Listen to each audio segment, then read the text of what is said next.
everybody. It's Thursday and it's sunny out. We've got some really nice weather today and nice bright light, and that always makes me happy when I wake up and I see that. I hope you're having a great week. I hope you've been enjoying the stories that we've been putting up. Yesterday, the Todd's TV, I thought was a pretty funny one. A lot of the little guys sent me a message about what their favorite part of that book was, that they enjoyed. When the TV started to talk and things like that. That is a pretty funny story that the TV actually kind of becomes Todd's parent. But we do use the TV like that sometimes. Sometimes, as I said the other day, that there's just too much TV and electronic watching, especially kind of while we're going through this and we're in the house a lot, which is a little bit understandable. But make a really good effort to go out and do something else exciting. We've also had that new specialist page. I don't know how many of the younger guys are in that classroom, but there's a new page with all the specialist stuff. I'm going to continue to post my things in your classrooms and in your class dojos to make it really easy for you. But you could always pop on over to that classroom if you wanted to see all of the videos that I've created, and maybe you want to watch one again.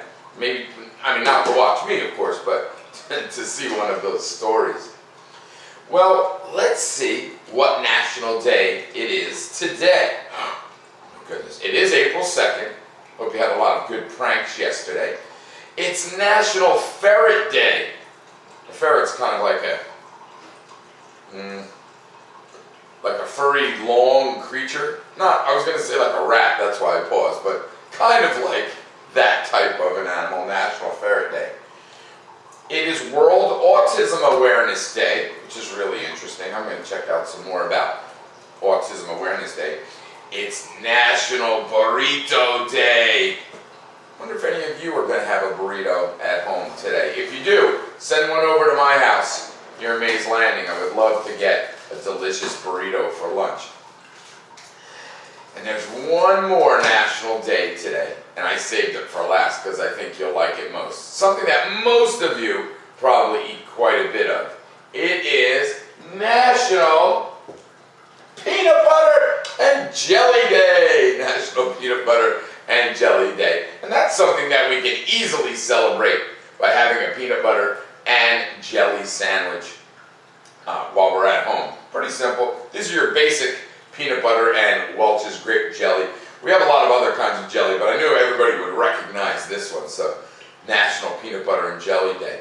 And speaking of lunch and breakfast and things like that as well, don't forget you can always pick up a meal at the school. I think until 11 o'clock. I'll double check the times and I'll talk about that a little bit more. But don't forget that you can always go over and get yourself breakfast or lunch at the school. You can do that just about every day. Well, today I picked a book that I just love. Well, of course, I don't try to pick books that I hate. But this one is called Bats at the Ballgame by Brian Wise. And I decided to pick this today because I've been wanting to read it, and it has been kind of dark to do the pictures, so today wasn't that bad of a day. I'll be able to get that done for us.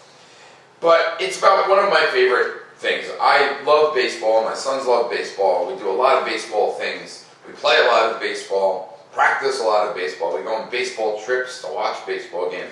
We really love baseball. And this is a really nice story about bats that go to a baseball game. Now, bats are nocturnal creatures. That means they are primarily busy in the evening. So when all of us go to sleep, that's when the bats come out to have their baseball game. It's a really wonderful story. It's written with a lot of rhyming words. There is a lot, it's a poem-like.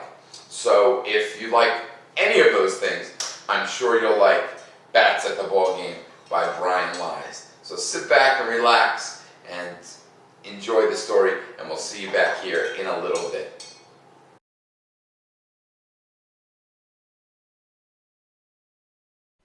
Bats at the Ballgame by Brian Wise.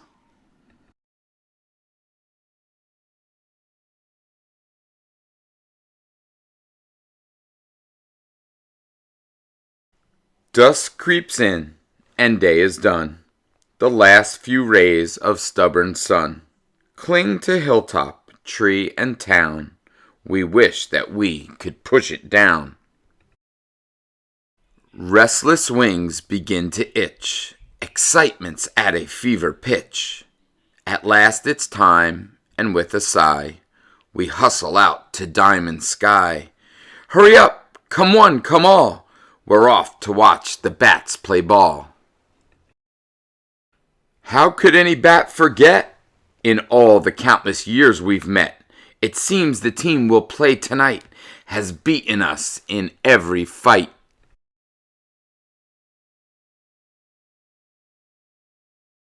We winged from dark to dazzling bright, startled by the stunning sight of colors like we've never seen.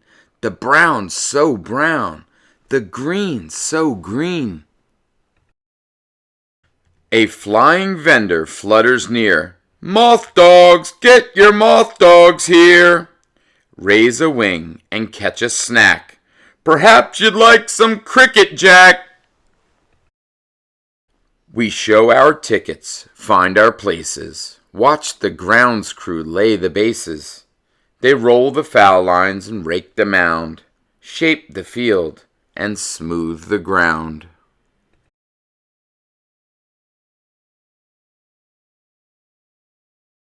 Sudden silence, then a cheer. Hooray, the baseball bats are here! A bat star sings our anthem song. With wing on heart, we sing along. And when she's done, the umpires call, welcome fans, and now, play ball! Something changes with those words. We feel a magic shift and ride the currents of the game as time is set adrift. At first, we're full of reckless joy. Their batters strike out fast. But when our batters strike out too, our laughter doesn't last. Our players muddle through the game, from innings 2 through 5. With nothing chalked up in the 6th, they haven't come alive. But in the 7th, signs of life. Too bad it's not our team. Their fearless flyer cruises home and tramples on our dream. We find a golden moment in the middle of it all. The batter swings, it's going foul. We reach and catch the ball. Get it going, throw a strike. We flap and howl and frown. The 7th inning stretch arrives, at last, to cool us down. We shake our feet and raise our wings, in voices high and strong. Together, all the fans belt out the famous bat ball song.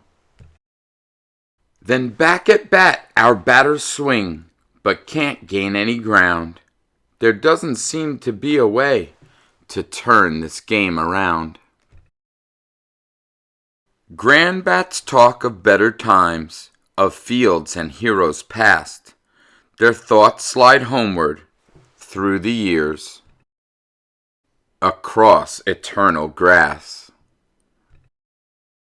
Then, crack! The echo rockets round and yanks us to today. The bat at bat has smashed the ball, its cover torn away.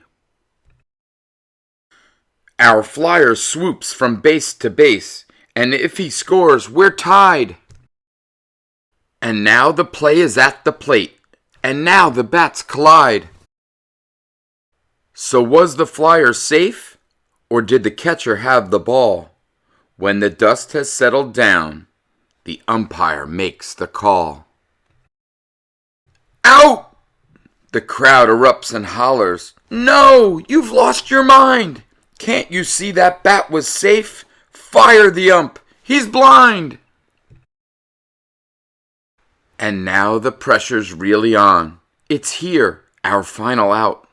It's 2 bats down and 1 on first, and fans are full of doubt. He swings, connects, and bloops to left, and there the Flyers go. The fielder dives to stop the ball and gets back up to throw. The play's to second. There it goes. It hits that pesky pole. It ricochets to center field and, bouncing, finds a hole. Our flyers streak around the field. The crowd lets out a roar.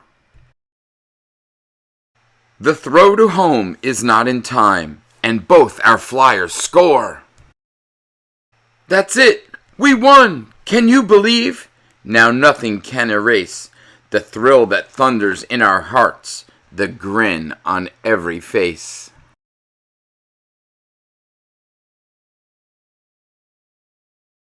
But in the east, the sky's aflame. We feel ejected from the game. Still astonished that we won, we speed to beat the rising sun. Safe at home, we settle in and talk about our thrilling win. Till one by one we slide away and silently relive each play.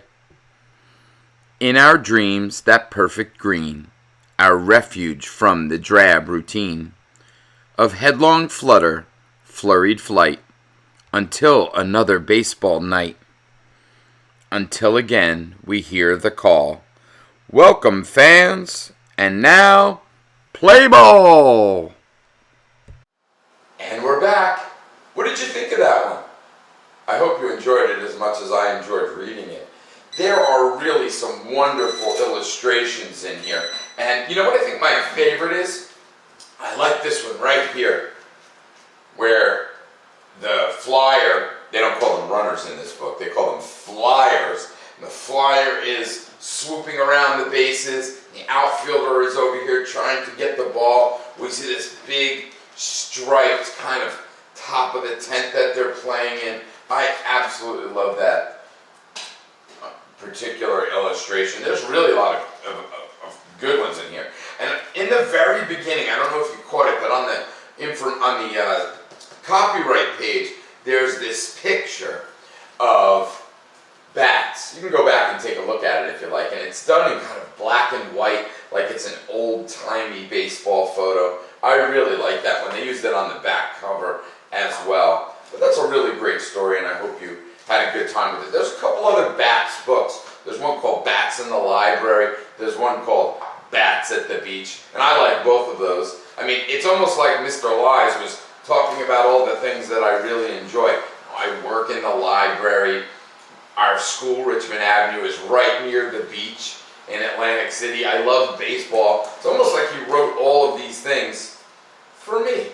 I wonder if he did. What do you think? Yeah, I don't think so either. But maybe. Brian Lies, Bats at the Ballgame. I hope you enjoyed it. Tomorrow, I chose a book for the very, very young guys. It's a very simple, very silly book with a lot of interaction between the author in the book and the reader. And I hope you come back tomorrow and check it out with me. Everybody out there, have a great day, and I'll see you tomorrow on Friday.